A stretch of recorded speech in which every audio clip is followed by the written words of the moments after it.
तो दोस्तों आज हम बात करेंगे कि पंजाब नेशनल बैंक के मुंबई के ब्रेडी हाउस ब्रांच में 11,000 करोड़ रुपए का फ्रॉड हुआ और इस फ्रॉड को कैसे अंजाम दिया गया। इस फ्रॉड में जो फाइनेंशियल इंस्ट्रूमेंट यूज करा गया था उसका नाम है buyer's credit. First of all let's see के what is buyer's credit. Buyer's credit मतलब इम्पोर्ट यानी कि आयात किए गए सामान का पेमेंट करने के लिए किसी फॉरेन बैंक की ब्रांच से शॉर्ट टर्म पे लोन लेना। Let's take an example to understand this. मान लीजिए कि आपका डायमंड ज्वेलरी का बिजनेस है और दूसरी कंपनी के सप्लायर से आप डायमंड इंपोर्ट यानी कि आयात करते हो। नाउ सप्लायर्स को पे करने के लिए इंपोर्टर्स जनरली बायर्स क्रेडिट लेते हैं, दैट इज किसी बैंक की विदेशी ब्रांच से शॉर्ट टर्म के लिए लोन लेते हैं। अब इंपोर्टर्स सप्लायर्स को पे करने के लिए बायर्स क्रेडिट क्यों लेते हैं इसको जानते हैं। इंटरनेशनल डीलिंग्स यानी कि इंटरनेशनल कारोबार में इंपोर्टर और एक्सपोर्टर कई बार एक दूसरे को जानते नहीं है और मिलते भी नहीं है। तो अगर सप्लायर ने सामान भेज दिया है पर इंपोर्टर ने तो पैसे दिए ही नहीं है तो, या फिर इंपोर्टर ने तो पेमेंट कर दिया है पर सप्लायर ने सामान ही नहीं भेजा है, तो इस प्रॉब्लम का सॉल्यूशन निकालने के लिए यानी कि ट्रेड को ट्रांसपेरेंट रखने के लिए इंपोर्टर और एक्सपोर्टर बैंकिंग सिस्टम को ट्रेड में शामिल करते हैं। तो जब सप्लायर कॉन्ट्रैक्ट के अनुसार डिलीवरी देगा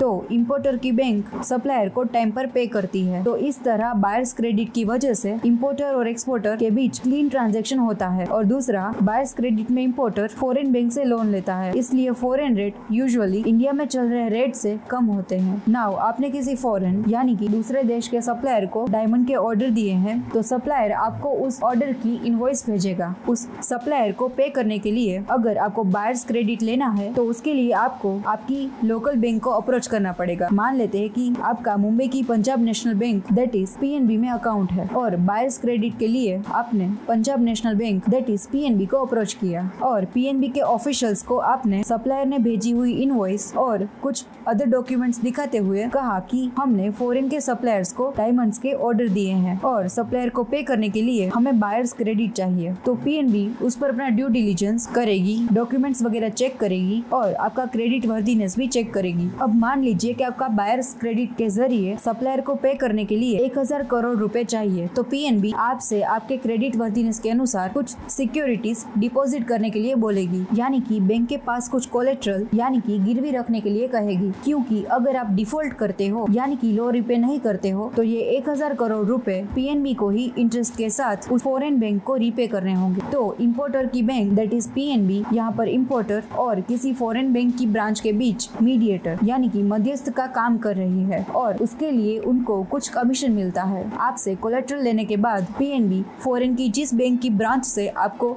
लोन चाहिए उसे LOU that is letter of undertaking issue करेगी। एलओयू एक गारंटी होती है जिसके जरिए इंपोर्टर की बैंक फॉरेन बैंक को ये गारंटी देती है कि उन्हें उस लोन की प्रिंसिपल अमाउंट विद इंटरेस्ट यानी कि ब्याज के साथ तय किए हुए वक्त में मिल जाएगी। तो अगर इंपोर्टर डिफॉल्ट करता है यानी कि लोन रिपे नहीं कर पाता तो उस लोन का प्रिंसिपल अमाउंट और इंटरेस्ट इंपोर्टर की बैंक को उस फॉरेन बैंक को रिटर्न करना होगा। तो किसी बैंक की फॉरेन ब्रांच इंपोर्टर की बैंक ने दिए हुए एलओयू के आधार पर इंपोर्टर्स को बायर्स क्रेडिट देती है। मान लेते हैं कि आप एक्सिस बैंक की हांगकांग ब्रांच से बायर्स क्रेडिट लेते हो तो पीएनबी एक्सिस बैंक की हांगकांग ब्रांच को एक एलओयू इश्यू करेगी और स्विफ्ट के जरिए एक्सिस बैंक की हांगकांग ब्रांच को आपको 1,000 करोड़ का बायर्स क्रेडिट देने का इंस्ट्रक्शन देगी। Swift that is society for world wide interbank financial telecommunication एक सिक्योर्ड मैसेजिंग नेटवर्क की तरह होता है जिसके जरिए बैंक एक दूसरे को इंस्ट्रक्शन भेजती है, जिसके बाद बैंक ट्रांजैक्शन प्रोसेस स्टार्ट करती है। पीएनबी से स्विफ्ट इंस्ट्रक्शन मिलते ही एक्सिस बैंक की हांगकांग ब्रांच 1,000 करोड़ का बायर्स क्रेडिट पीएनबी के नोस्टर अकाउंट में ट्रांसफर करेगी। इंडियन बैंक का किसी फॉरेन बैंक में जो अकाउंट होता है उसे नोस्टर अकाउंट कहते हैं और फिर कॉन्ट्रैक्ट की टर्म्स के अनुसार सामान की डिलीवरी होने पर पीएनबी अपने नोस्टर अकाउंट से वो 1,000 करोड़ रुपए उस सप्लायर को ट्रांसफर करेगी और फिर आपको ये 1,000 करोड़ रुपए इंटरेस्ट के साथ तय किए हुए टाइम पीरियड में पीएनबी में डिपॉजिट करने होंगे, जिसके बाद पीएनबी वो 1,000 करोड़ रुपए और इंटरेस्ट एक्सिस बैंक की हांगकांग ब्रांच को ट्रांसफर करेगी। तो अगर आप 1,000 करोड़ रुपए विथ इंटरेस्ट रिपे नहीं करते हो तो पीएनबी को ये 1,000 करोड़ रुपए इंटरेस्ट के साथ एक्सिस बैंक की हांगकांग ब्रांच को देने होंगे, क्योंकि पीएनबी ने एक्सिस बैंक की हांगकांग ब्रांच को एलओयू इश्यू करके आपके रीपेमेंट की गारंटी दी थी। अब पीएनबी और नीरव मोदी के एक्चुअल केस पर आते हैं। Diamond businessman Nirav Modi importing के लिए मुंबई की पीएनबी की ब्रेडी हाउस ब्रांच में बायर्स क्रेडिट के लिए अप्रोच करता है और पीएनबी के कुछ ऑफिशियल्स के साथ मिली भगत करके सिक्योरिटी डिपॉजिट दिए बिना फ्रॉडुलेंटली पीएनबी के उस ऑफिशियल से एक्सिस और इलाहाबाद बैंक की हांगकांग ब्रांच को LOU इश्यू करवाता था। तो इस तरह पीएनबी के उन दो ऑफिशियल्स ने करीब 11,000 के LOU फ्रॉडुलेंट तरीके से इश्यू किए। पीएनबी के दो ऑफिशियल्स ने बैंक की प्रोसीजर को फॉलो ना करते हुए फ्रॉडुलेंट तरीके से LOU इश्यू करे और नीरव मोदी की कंपनीज के लिए एक्सिस और इलाहाबाद बैंक की हांगकांग ब्रांच से बायर्स क्रेडिट अरेंज किया। जब भी कोई बैंक LOU इश्यू करती है, उस LOU की बैंक की core bank solution that is CBS में एंट्री करनी होती है। पर पीएनबी के इन दो ऑफिशियल्स ने CBS पर एंट्री किए बिना LOU इश्यू किए। पीएनबी के इस ऑफिशियल स्विफ्ट के जरिए एक्सिस और इलाहाबाद बैंक की हांगकांग ब्रांच को नीरव मोदी की कंपनीज को बायर्स क्रेडिट देने की इंस्ट्रक्शन भेजते थे। स्विफ्ट जिसके जरिए एक दूसरे को इंस्ट्रक्शन भेजती है, वो यूजुअली CBS से लिंक होता है। पर पीएनबी के केस में स्विफ्ट CBS से लिंक नहीं था और फ्रॉडस्टर्स ने इसका पूरा फायदा उठाया। स्विफ्ट CBS से लिंक ना होने की वजह से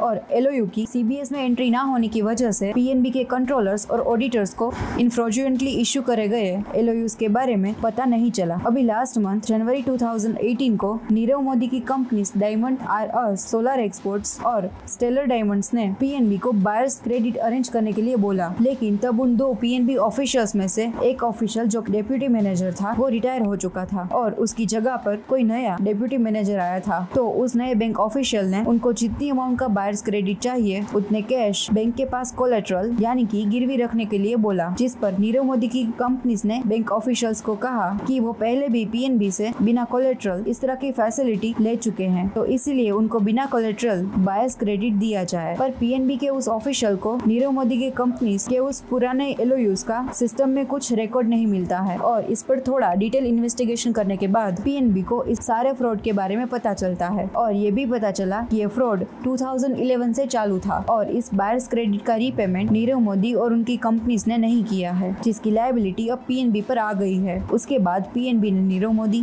उनके भाई निशिल मोदी, उनकी वाइफ अमी मोदी और नीरव मोदी के मैटरनल अंकल यानी कि मामा जो कि मेहुल चौकसी थे, जो कि इन सभी कंपनीज के पार्टनर थे, उनके खिलाफ CBI से कंप्लेंट फाइल करी। इस स्कीम का मेन कैरेक्टर नीरव मोदी है, जिसका डायमंड ज्वेलरी का बहुत बड़ा बिजनेस है और 2017 में according to Forbes Nirav Modi India का 57th रिचेस्ट पर्सन था। नीरव मोदी बेल्जियम में पला बड़ा। नीरव मोदी जब 19-20 साल का था तब उनकी फैमिली ने उसको डायमंड का कारोबार समझने के लिए मुंबई में उसके मामा मेहुल चौकसी के पास भेज दिया, जो कि गीतांजलि ग्रुप के ओनर है। अपने मामा से डायमंड बिजनेस समझने के बाद 1999 में नीरव मोदी ने फायर स्टार डायमंड कंपनी शुरू करी और कुछ साल बाद अपना खुद का ब्रांड नीरव मोदी लॉन्च करा। कई हॉलीवुड सेलिब्रिटीज नीरव मोदी के ज्वेलरी डिजाइन के फैन हैं। प्रियंका चोपड़ा नीरव मोदी ब्रांड की ब्रांड एम्बेसडर थी। स्कैम एक्सपोज होने के बाद प्रियंका ने अपना कॉन्ट्रैक्ट तोड़ दिया। स्कैम एक्सपोज होते ही 14 फेब को पीएनबी की शेयर प्राइस 10% से गिर गई और नीरव मोदी के मामा मेहुल चौकसी की कंपनी गीतांजलि जेम्स की प्राइस भी 14 डेट से लगातार गिरती जा रही थी। 3 दिन में ही गीतांजलि जेम्स की स्टॉक प्राइस 64 रुपए से 37 रुपए तक गिर गई। इन्फोर्समेंट डायरेक्टोरेट ने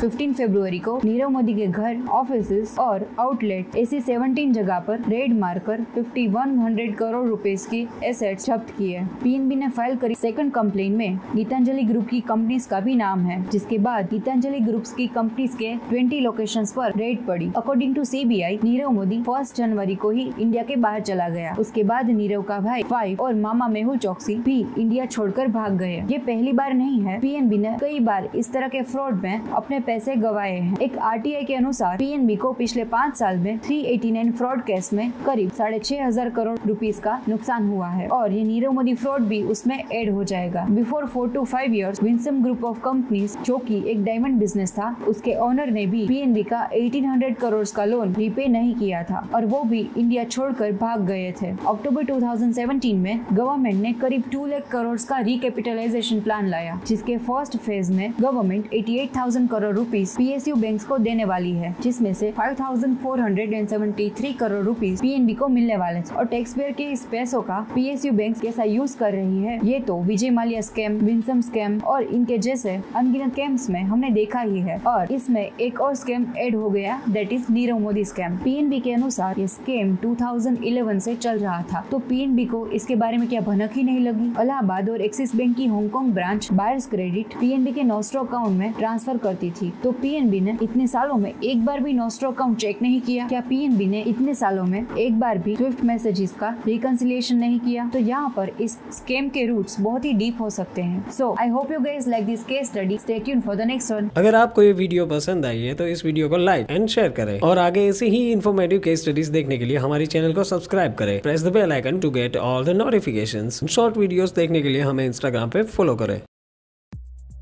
हाथ बढ़ाओ, व्यापार बढ़ाओ। डाउनलोड फायदे प्रो नाउ।